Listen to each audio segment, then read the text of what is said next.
You're listening to Boobies and Newbies, brought to you by the Frolic Podcast Network.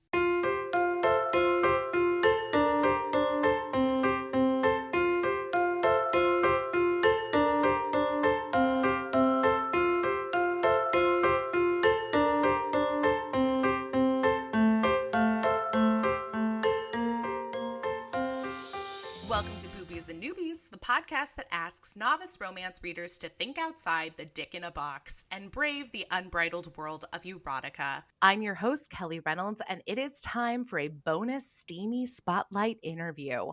I hope everybody has been enjoying our month of Spies in Disguise thus far. I know I have. But for today, let's step away from the mystery and intrigue and back into summer. S'mores by the fire, camping with friends, enjoying the salty beach air, or if you aren't located near the beach like I am, a salty beach air candle will do ya. You can pick one up at your local Home Goods. My guest today is Canadian romance author Julia Jarrett. Julia's latest release, Always and Forever, is the first book in her Dogwood Cove series, a small town romance series set on the western coast of Canada that gives me major Stars Hollow vibes for all of my Gilmore Girls fans. Here to talk about romance, summer, and of course her brand new release, it's Julia Jarrett. Hello. Thank you so much for having me. Hello. Thank you so much for writing this beautiful story and giving me all the beach vibes that I've been missing. That is exactly what I wanted. And I definitely had to intro it with Stars Hollow because there's Yes. mention of Stars Hollow in the book, which of Mhm. course I appreciated. Of course. But again, my other go-to small town coastal, setting that I always think of is Cabot Cove from Murder, She Wrote.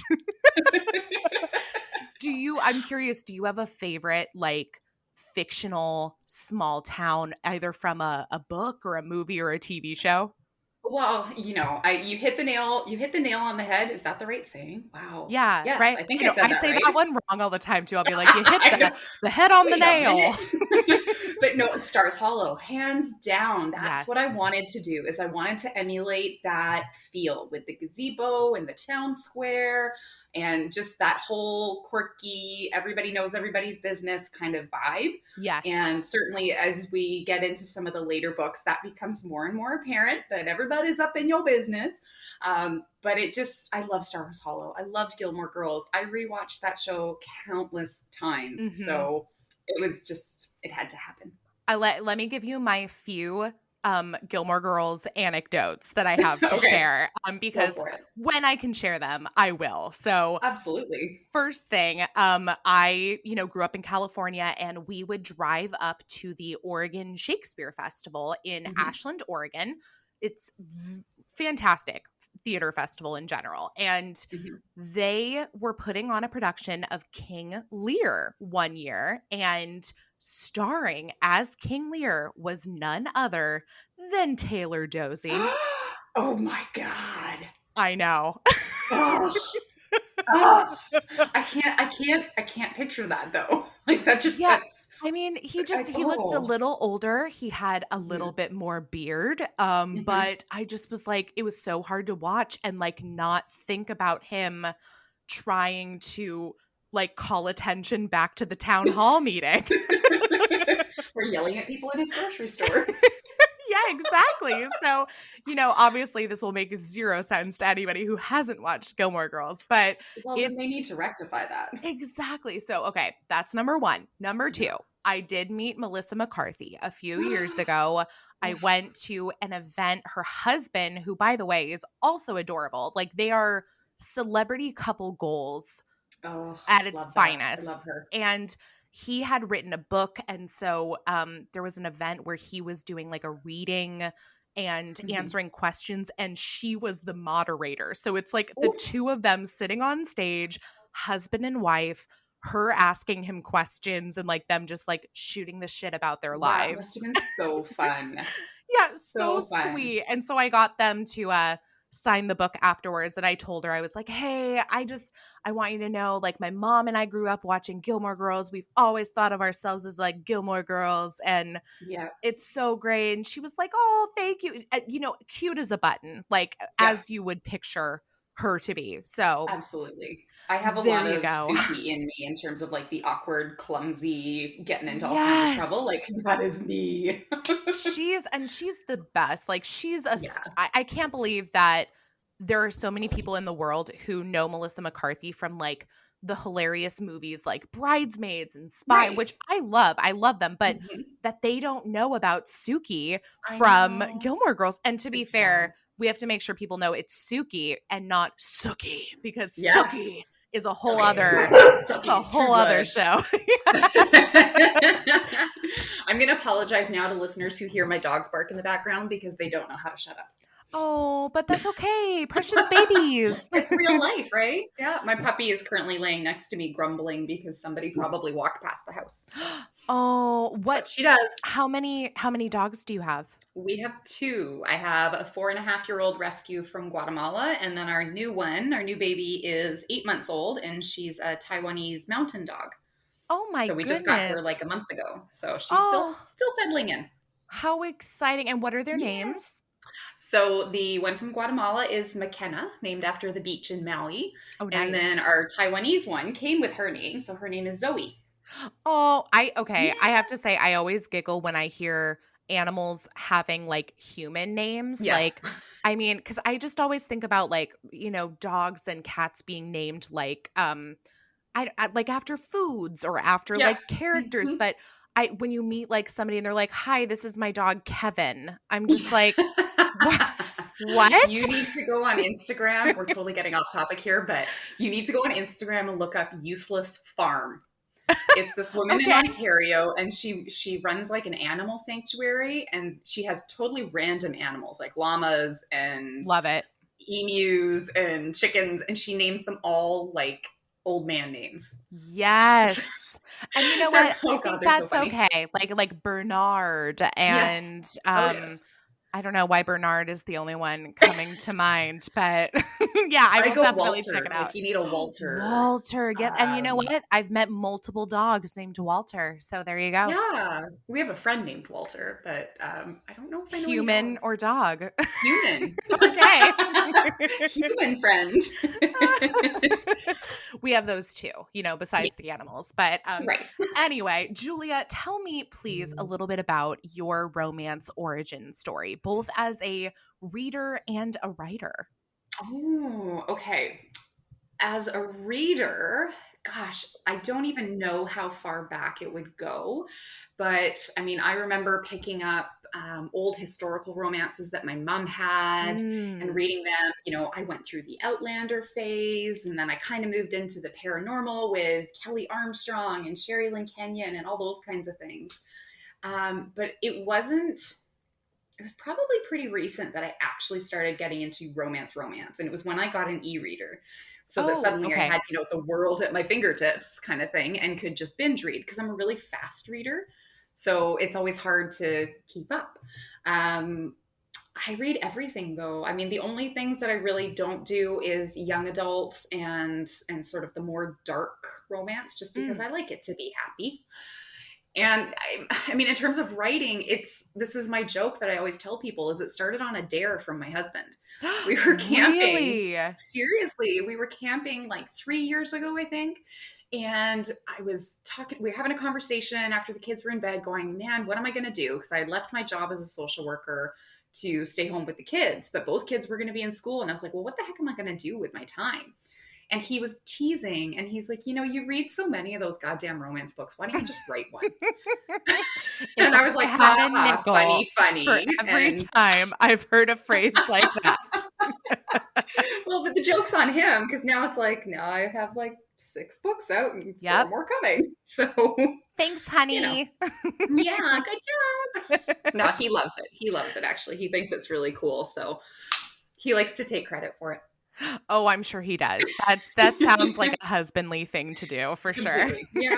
Yeah. I let him. I let him.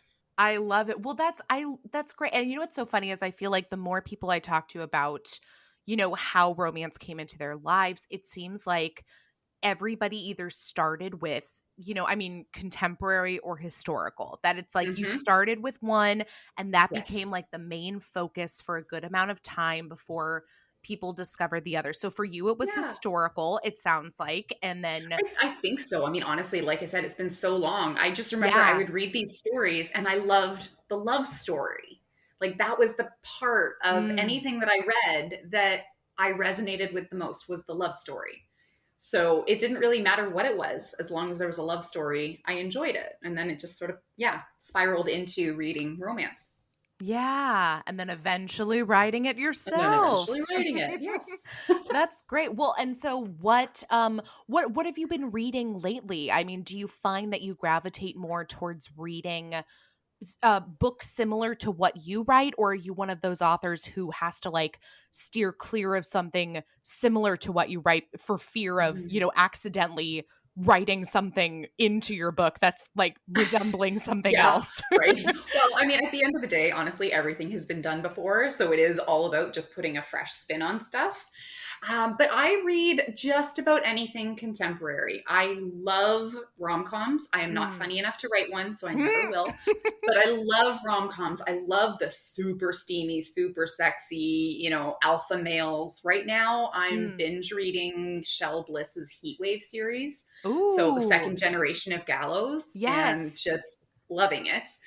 Yeah, but I don't necessarily avoid the small town like what I write. I mean, Megan Quinn, Claire Kingsley, they're some of my favorite authors. I love their small town books. Yeah, you just named Um, two of my favorites as well. yes, yes, yes, yes. The Port Snow series from Megan Quinn. God, I love it. I love it Mm. so much. Those boys. Oh, Well, and um, Claire Kingsley and Lucy Score have that yes. great series Whiskey. about the brothers. Yes. Yes, the whiskey. Was it Whiskey Spring? No, Bootleg Springs. Bootleg Bootleg Springs. That's what I'm Springs. thinking. Yeah. Yeah. Yeah. So and I mean, one of the early romance writers that I started reading is another Canadian, and she's actually the one that convinced me to start setting my books in Canada, and that's Zoe York. Oh, I love Zoe books. Yeah. So I started with her. I didn't even realize she was Canadian because I actually started with one of her military series. I think it was like the Seals in Paradise or something like that. And Mm. then just kind of started going down the rabbit hole of all of her books.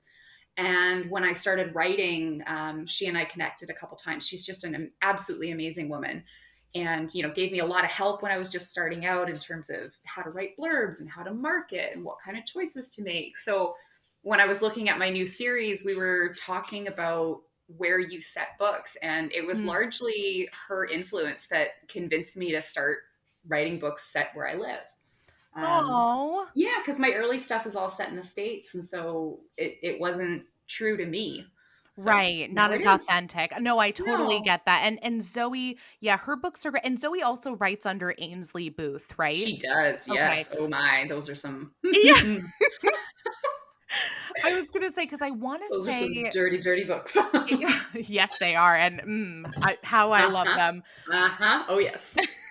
I think I've read, I'm trying to remember, it's been 4 seasons of the podcast at this point, and I Yes. wanna say we did do an Ainsley Booth for the podcast, but Mhm. I'm blanking, and so I'm definitely gonna go back and see if I can find it, but Oh yeah. that being said, we've definitely given some excellent recommendations in the last few minutes She's for yes. She's people got some to good ones. check out, both on the hotter side and sweet small town Yeah. romance. There's no reason a small town romance also can't be, piping hot, as we Well, both absolutely. know. Yeah. I one of the bookstagrammers that I'm friends with, she described me perfectly. She's like, "You're a Hallmark movie, but with sex." That is the ultimate like And I'm like, "Yes, description. I'm I good with mean, that." that is a high compliment. That is high Uh-huh. praise you should be I am very okay proud with of. that. Yep. I love it. Well, okay, let's talk about your new book. Once Mhm. again, the book is Always and Forever. It is the first in a new series, and I'm going to want to know what's coming up next, but we are not going to get ahead of ourselves yet. Yes. So, first things first, Julia, would you mind giving everybody a brief synopsis for the book? Oh my goodness. I will do my best, of I course, without know having it right in front of this is me. the worst question, isn't it? Like everybody hates it. Well, it's hard to like think of it on the fly, and I don't want to just read the back cover blurb because anybody can do that. Hmm. So Always and Forever centers around Summer, who is our female main character who grew up in Dogwood Cove, but then moved away when her parents had a fairly ugly separation. Mm. So she's been traveling the country, never really feeling settled, never really felt like she was at home, that kind of thing, wandering spirit. And some sad news brings her back to Dogwood Cove, where she reconnects with some of her childhood friends, including Ethan, who happens to be the older brother of her best friend. She's got some renovations to do on a beachfront resort, and Ethan looks pretty damn good in tool belts, so he helps her out. And flannel. Don't forget the Oh, the flannel. flannel. All the lumberjack vibes with Ethan. And as happens in these romance novels, the sparks they do fly. Mm. Um, and slowly their friendship turns into something a whole lot more, and she realizes that she has found home, and home is Dogwood Cove, and home is with Ethan. That was a great synopsis. Well, I don't thank know you. why you were doubting yourself at the beginning. Like, that was so concise and so spot on. So well I'm trying done, not to give you. too much away, We want people to buy the book. Yes, and I will say, and this isn't to give away too many spoilers, but something that does happen in the Mhm. first chapter. I do just want to issue like a small content warning Go ahead. that this book does deal with the aftermath of the death of a parent. We Yes. have some separation Mhm. anxiety for our main character, but aside from that, it's fairly low on the angst. Yeah. It's fairly Yeah. high on the heat. So just know that going into the book, for everybody looking for a Yeah. steamy summer read. Absolutely. Yay. So, first thing I want to talk about is Dogwood Cove Mhm. itself, because we mentioned at the start, some of our favorite fictional towns. Mhm. And this one, I think I'm going to have to put a list together. Like, I'm picturing a listicle that needs to be made that is like favorite small towns in romance, because you better believe Dogwood Cove is like Oh, yay. nearing the tippy top of this list Yes. for me. So Yay. I know, I'm wondering, and you mentioned with your connection to Zoe, her recommending that you write books Mhm. set in Canada because you know Canada. And so Yeah. I'm wondering, how much is Dogwood Cove inspired by an actual place? Oh, I would say mostly. Oh, really? Yeah. So when I write, I love to draw inspiration for settings and for events and things from real life as much as I Nice. can. So the problem is I wanted to do small town, and if anybody has any knowledge of the west coast of Canada, there's not a lot of coastal small towns. All of our small towns are more inland. So trying to think of, what can I use as inspiration that Mm, isn't going to be so far from the truth that anybody reading it who knows anything is going to be like, what are you doing? Which is why I had to set it on Vancouver Island. mm. And Vancouver Island has tons of these adorable small towns dotted on either side of the coast. And they're just beautiful places to go with perfect mixtures of all the city amenities that you need. And then all of these cute little hamlets and small towns with just the right kind of vibes. So when I was imagining Dogwood Cove, I kind of pulled some of my favorite pieces of several cities and towns on the island Mm. and just plunked them all together. Love it. Love Yeah. it. So it's very much inspired by real places. I've just taken some creative liberties. And the resort that Summer renovates is also based off of a real place down in Washington, Orcas Island. And there's Oh, a beachfront resort there called, I want to say it's called the West Beach Resort. And I went there a few years ago with my best friends and some other friends of ours, and we rented this big giant cabin. mm. And we just stayed there for a couple of days. But I remember the resort had all of these small cabins right down on the beach, and they just looked so cute and so perfect. I was like, oh my gosh, I want to go there and stay in one of those little cabins, walk out the front door, there's the beach. Yes. Yeah. So in my mind's eye, every time I was writing about the resort in Always and Forever, I had West Beach in my mind.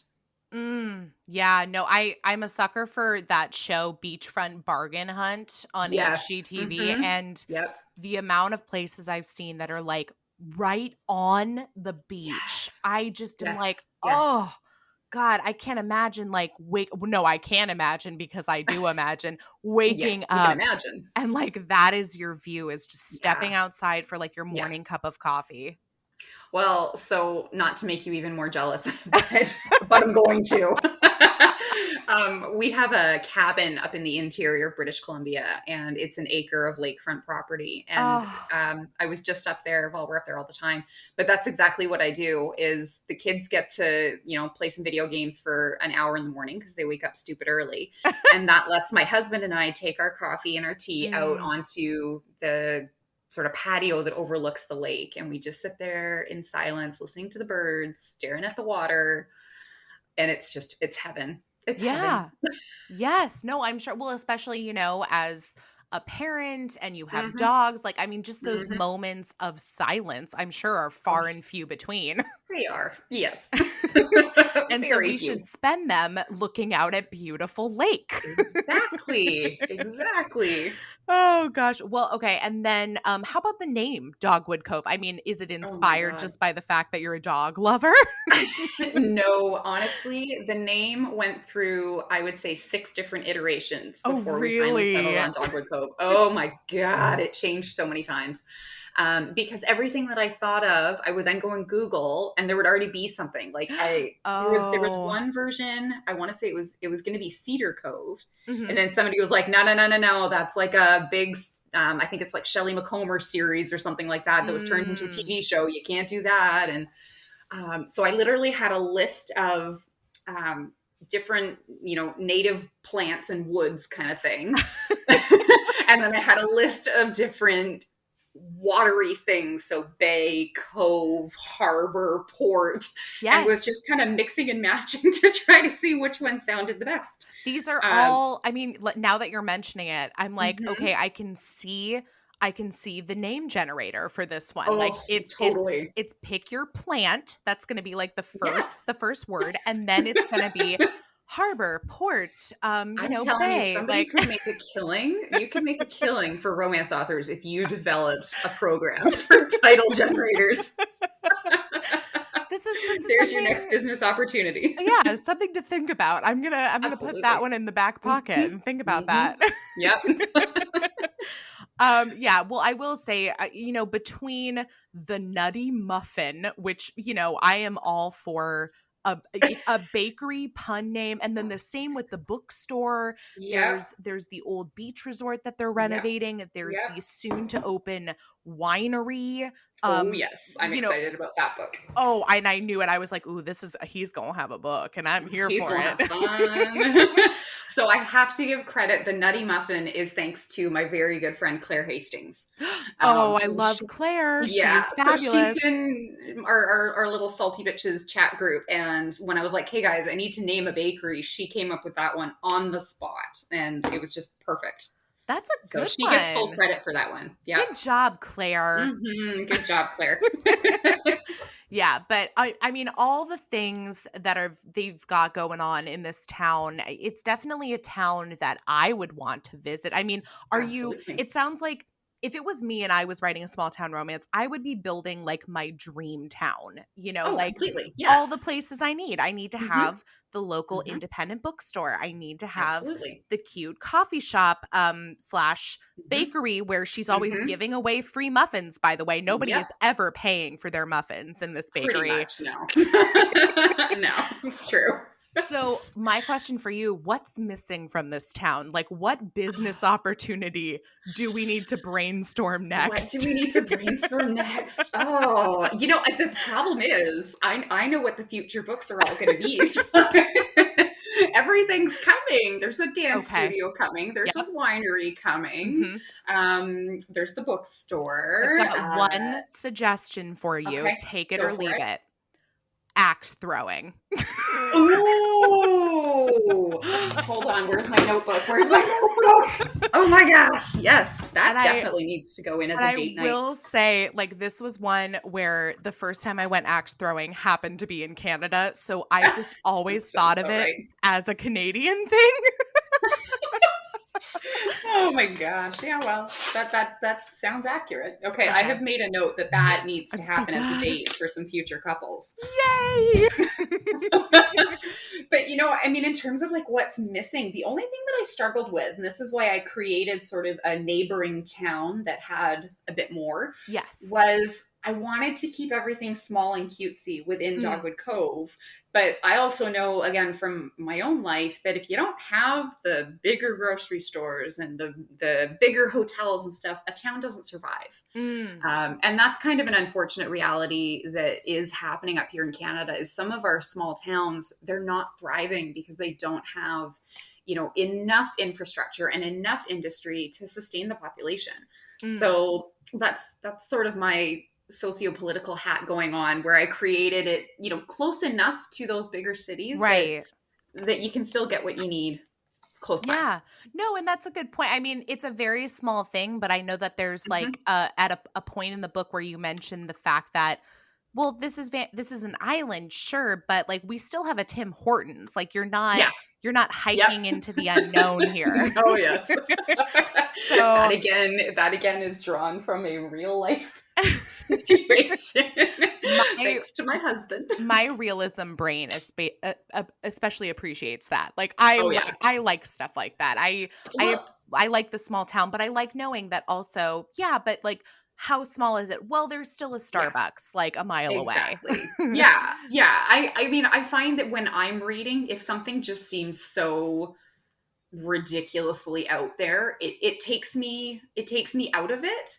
But I do think it also depends on your knowledge of the area. And so, I mean, for the average American reading this book, you have no clue what the West Coast of Canada is really like, or Vancouver Island is really like. So it's easy to suspend reality and just believe everything I say. But I do have a reasonable amount of Canadian fans who might read the book and go, Julia, what the freaking hell are you talking about? So I had to temper it with a little bit of reality. That's a good point. I like that. And then, because like you said, I mean, you're a Canadian author. I'm sure you have a good amount of Canadian fans. So I think they'll, because anytime I read a book that's like set in Los Angeles or Chicago or San Francisco, like a city that I know well and have like lived near, and they're talking about how it takes them 10 minutes to drive to lunch in Beverly Hills, I'm like, ooh, you better believe this author has never visited Los Angeles. Never been there. So you know what? That exact thing came up when I wrote my first series, which I set in Portland, and that was totally random. Like I will admit, I've never been to Portland. It's kind of a stupid choice, but I really wanted like that reality, that realism was important to me. So when I was writing certain scenes, I was Googling how long does it take to drive from here to here, to make sure that it stayed true to real life where it needed to. Well, as somebody who's moving to Portland later this month, you are more than welcome to come visit. I'm coming. Yes. Well, take me to all the good food places, please. Oh, we will. That's basically how I live my life, is going food place to food place. Excellent. So back to the book. Yes, right. That. I will say one of the other things that I really like, and it's not a major part of the book, is the fact that our group of leading ladies, who I'm sure are each going to get their own story in due time, they have a romance novel book club. Yeah, and they do. I like that you have all these like subtle comments about like the romance genre in general, like within their discussions. And I think that's important. I think it's important for, obviously this is a romance novel podcast. Like, I mean, the whole reason I started the podcast is to dispel certain notions that people might have about the genre. And I'm seeing this more and more, that we're not only having these conversations in public forums like Twitter or Instagram or Facebook, but we're also putting these discussions in the books for the characters to have too. So I really appreciate that you made that choice. I think it is important. I mean, gone are the days, or hopefully gone are the days where we have to be embarrassed to say Yes. that I'm reading romance. You know, when people ask what I'm doing, I tell them I write sexy books. And, you know, I still get looks of surprise from people. But by and large, people are starting to be like, whoa, that's really cool. That's awesome. That's great. So I think, you know, the tides are changing because of the Mm-hmm. conversations we're having. And putting those conversations into my books is just, yeah, it's my way of adding one more layer into, you know, the fabric of everything. Yeah, and it's a great way too for everybody out there who's always saying, oh, romance novels give readers unrealistic expectations about life, love, relationships. I mean, it's Mm, just another way to, dispel that notion specifically, absolutely. because Hmm. we're constantly seeing the more that characters are having conversations like this, Hmm. or healthy discussions about relationships and their needs and their wants and desires, then we can translate that into our real discussions about Yes. wants and Hmm. needs and desires. Yeah. So Yeah. it's a give and take. Absolutely. It help it I think romance novels help women build confidence Yeah. in saying what they want. And oh You my know? gosh, It's do we need to say it? This is oh, talk, loud and talk, proud. talk, talk, talk, talk, Yes, conversations, exactly. everybody. Like it Yeah. is, Yeah. oh, yeah. I The mean, only unrealistic thing that romance novels have ever given me is this belief that there are all of these cute little towns where every single male is ripped and over 6 feet tall and sexy and oh, yeah. Can we I mean, talk like, think about about it. how, Like, like, can we talk about how every, many big families there are where every single yes. child is amazing and a superstar And rich. They're and rich, rich? they're hot, they've got ripped bodies, Yes. they're perfect gentlemen. I mean, come on, like, Do you know mm, the classic example of that for me is, well, there's I have two perfect examples of that. And don't get me wrong, I love both of these authors and I love their books, but Bella Andre and the Sullivans, okay. every single family member is freaking perfect. And Melissa Foster. And oh my God, I am like a diehard Melissa Foster fan, but seriously, Yes. seriously. Yeah. Yeah. And this is something that's come up more recently, I feel like, in discussions on social media, is the wanting to see as much diversity in Yeah. the hero representation as Hmm. we are seeing in heroine Yes. representation. Yeah. So Hmm. I'll be curious to see how that translates in like the next like year or so. Yeah, I think that will be really interesting to see what comes of it. You know, there's a wonderful push towards curvy girl heroines Hmm. and, you know, celebrating every single body size, shape, everything. But I think it goes beyond just that as well. Like I'm loving seeing diversity in ethnicities. Yes. And for me personally, the area that I'm trying to work on is diversity in abilities. And you'll see that in the second book. Yes. Oh, great. I have a friend who is a paraplegic and uses a wheelchair. And she raised a really interesting conversation on Facebook one day where she said, you know, there's not a lot of books No. where it's just normal that somebody Yes. uses a wheelchair. It's always made into a big deal. That's their And it's a, storyline is this is it's their all storyline. yep, it's all Yeah. about the And fact so, that you know, I she kind use of a said, she's like, wheelchair. yeah. And so she said, I would love to just see it normalized, you know, like I pushed Granny's wheelchair across the street to help her, blah, blah, blah, blah, blah. Yeah. And so I worked with her on the second book, and there's a side character that has a fairly prominent role who uses a wheelchair. And every time I would write a scene with that character, I would message my friend and just say, hey, is this Mhm. normalizing? Is this the way it would just be? Because I didn't want it to be a big deal, but I wanted it to be clear, like, hey, people with different abilities are part of society as well, and therefore should be represented in books. Oh, Simple as that. I totally agree, and that's what sensitivity readers are all Hmm. about, and I mean, Exactly. that's a great example too, for any authors or aspiring authors that might be listening, just to take note of the fact that I think because there's been a greater call to action in the last couple years for representation, Hmm. especially for sexuality, body Yes. types, and ethnicity, that Hmm. people sometimes get a little scared that I don't Hmm. want to misrepresent somebody. Yes. Or I'm a cisgendered white woman. Is it Hmm. okay for me to write from the perspective of a black disabled body, Hmm. And Hmm. so I think there are ways to go about it in a safe and sensitive way, and part of that Yes. includes extensive research, and the other Hmm. part of that includes sensitivity readers. Absolutely. Yep. And I mean, for me personally, it's also step outside your comfort zone, but only step so far. And That's fair. for me personally, I wouldn't say never, sorry.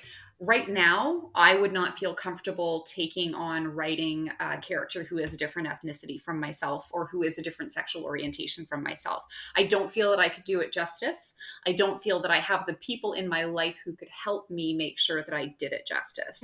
That's fair. Which is why I'm tackling the disability side of things, because I do have people in my life with different abilities that I would feel comfortable reaching out to and saying, hey, can you read this and make sure that I am, doing your life justice, if that makes Yeah. sense. No, So, I think that's great. Well, and I'm with you. I don't think I would ever necessarily write from the perspective, like the direct first person narrative of someone yes, so exactly. different from me, but that's no excuse not to include different Yes. perspectives Yep. within the book, because otherwise Absolutely. we are just reading, You're white reinforcing all of the America. problems.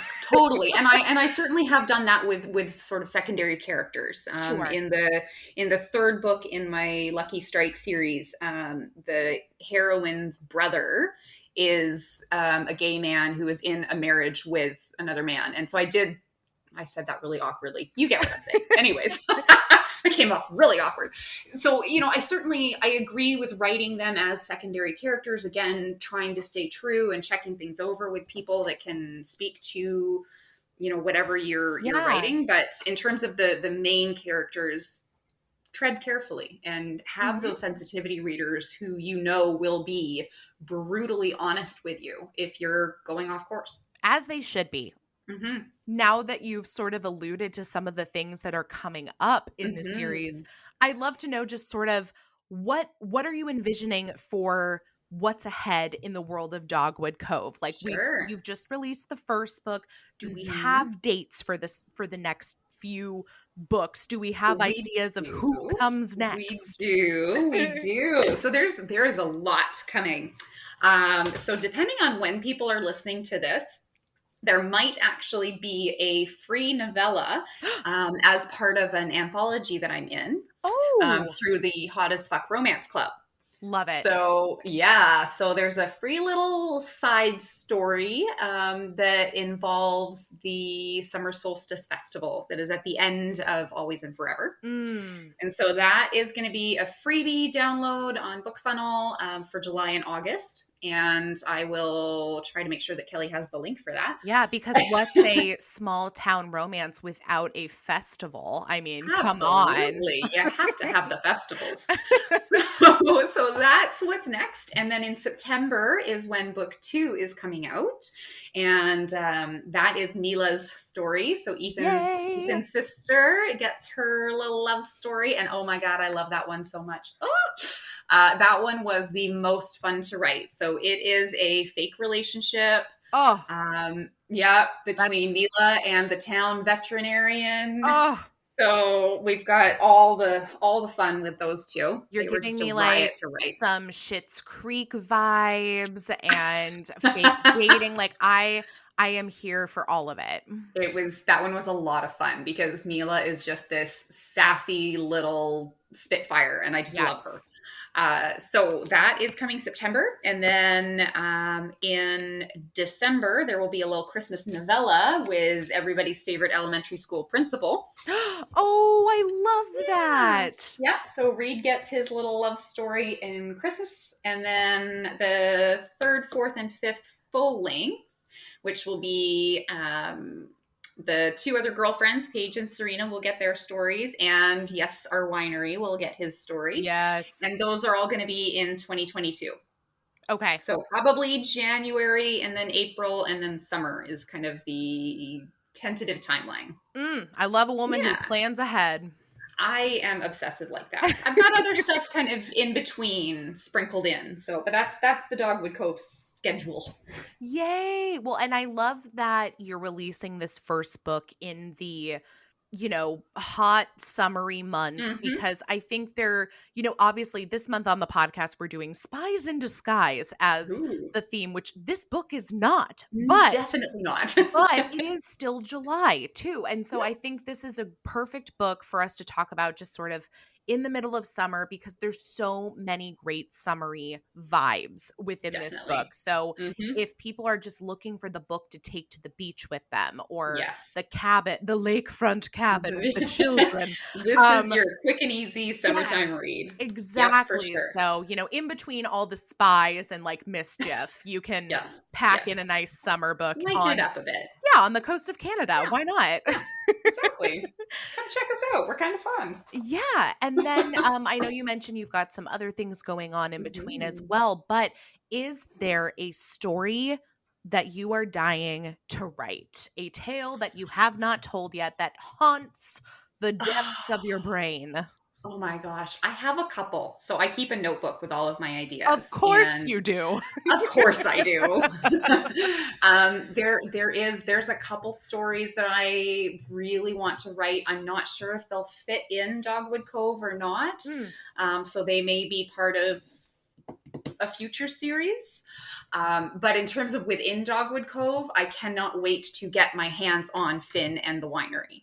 Oh, So good. yes, so that is actually the next. I think I haven't. I can't really decide who's going to get book 3, but I think Finn's going to get book 3 just because I really want to write him, because I know in my head what his story is going to be, and it's going to be friggin' hilarious. So I love it. Well, I love him yes, already, and I've only just gotten a taste of him in, oh yes, Always and Forever. So he is the city boy out of water, coming to the small town, going, "What the hell am I in for?" that's So the best. I mean, that's actually one of my, I love the trope of just like the fish out of water, specifically mhm. going from like the big city to the small town.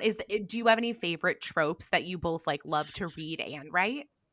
Do you know, I don't pick favorites. I Okay. will I will read and write anything except for the super dark Mm, bully mhm. romance. Okay. Otherwise, Okay. I will read and write everything. I love single dads. So, Oh, okay. oh my gosh, yes. So all of my series have a single dad in them somewhere along the line. That's so All of them have single dads. funny.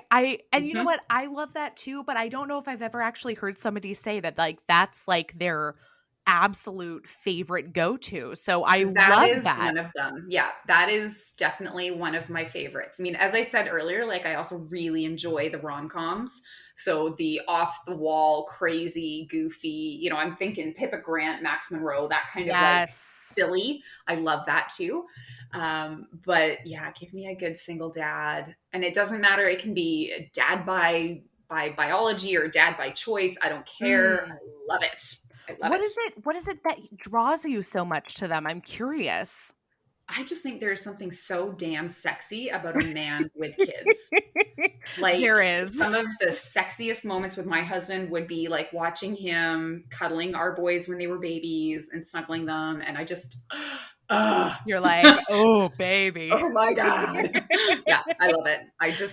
Yes, there's nothing hotter than a really sexy guy with a baby. Yeah. Oh, I mean, have you talk about Instagram accounts to follow? Uh Like huh. there's one where I think it's called Dads at Disney, and it's Oh, just men carrying their babies and like pushing them in strollers at Disneyland. oh, oh, yes, please. Oh gosh, now that we've made all of the like Instagram and book recs for everybody this episode. Well, I have to say my favorite Instagram, hot dudes reading. Yep, follow them It's too. a thing. It's a thing. And let me tell you, they have a book, and it was on Book Outlet for like $4, and I bought 5 copies of it. Oh, but I think they do a calendar too. They sure do. They Yeah, sure do. you're But like, "I know. the I've book got it is up in something every else. Let room." me tell you. I did a giveaway of the book in my reader group, and one of my readers won it, and she messaged me afterwards. She was like, "Julia, this is the best thing ever." Thank you for bringing this Oh into my my God. life. Yeah, yeah. It is a thing. We love our hot dudes reading. Oh, yeah, I mean, what's not to love? Mm-hmm. I guess Mm-hmm. the only thing that would make it hotter is showing us specifically what they're reading. Because let me Yes. tell you, a Mm-hmm. hot dude reading a romance novel, that is going to be a Oh, lot yes, please. hotter. Uh-huh. Mm-hmm. We should just My make our husband has own. only read my first one, just Mm, because he's a really slow reader, and so sitting down to read fiction takes him a while. But he right. read my first one, and yeah, he got some ideas. There you go. There you go. And again, one more great example of Romance things. novels save Yep. marriages. Things you can take from romance novels and apply to Uh-huh. your own lives. Absolutely. Inspiration, people. Julia, where can everybody find and follow you and read your fabulous books? Oh, well, my books as of now are available on all platforms. So they are Amazon, they are Kobo, they are Barnes and Nobles, Google, iBooks, the whole shebang, everywhere you can find them. And in terms of where you can find me, I would say I am the most active on Instagram and occasionally Facebook. When I'm on Facebook, I'm mostly in either my reader group or the Yep. Steam Room, which is a group that I run with some of my besties, and we have lots of goofy, crazy times. But yeah, Instagram and Facebook, but mostly Instagram. Yeah. I will say I'm a member of the Steam Room as well. And I very much enjoy that particular. I mean, Facebook groups in general are Yeah. like the only reason I still hang out on Facebook. Yes. And Same. Mm-hmm. the Steam Room is a great one if you are a romance reader that wants to, hang out with more romance readers and play Yep. games and make Just have a good time. recommendations. Yeah, Yep. super, super fun. So I highly Awesome. recommend I'm glad to hear that. joining the club. Yes, well Yeah. done, you. Thank you. Thank you. Well, We have a good time. this has been such a treat. And, like I said, I'm super excited for more books in this series because I love Thank the you. small town. I love Canada in general. Yay. I'm so glad that Zoe York put you on the right path to write He sure more did. Canadian romance. But Mm-hmm. if you find that you want to do some more Portland research, you let me know. I think I may have to, do a little trip down there to see how badly I screwed it up. There you go. There's the theme of the trip right there. Yeah. How much did Julia get wrong? We'll do a picture tour and post Perfect. all the results. Perfect.